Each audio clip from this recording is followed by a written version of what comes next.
Bible is filled with stories of heroes, men and women who had great faith in God. Hebrews chapter 11 is like a hall of fame for these superheroes of the faith. It tells of their heroic acts and commends them for their perseverance and their obedient service to God. They accomplished great feats. They conquered kingdoms, administered justice, even shut the mouths of lions. God turned their weakness into strength and gave them victory in famous battles. The writer of Hebrews makes sure that they will be remembered down through the ages. But tucked away in this list of heroes in chapter 11 of Hebrews is another group of people. We're not given their names. We don't know their identities. We don't know their callings or what specific roles they played in the kingdom of God. They're listed after the well-known names, and they're simply referred to as the others.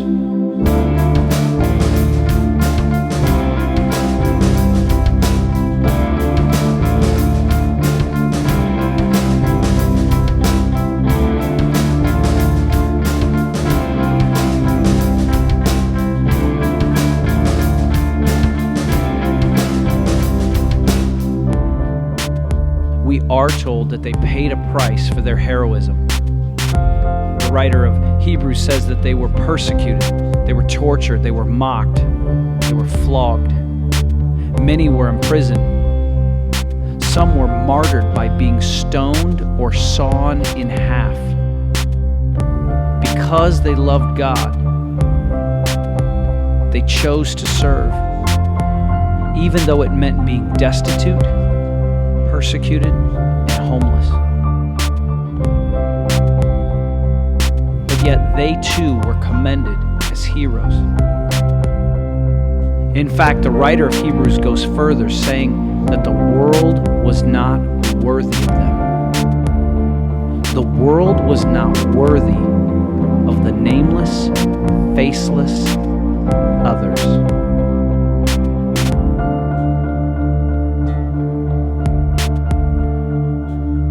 You see, it's one thing to serve and sacrifice for the cause of Jesus when people are watching.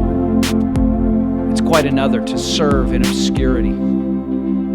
It's easy to obey God on a stage, but much harder when there isn't an audience. What if you were called to serve and no one saw? What if there is no audience? What if no one keeps track of how much following Jesus costs you?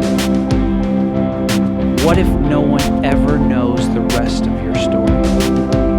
What if your name never gets mentioned?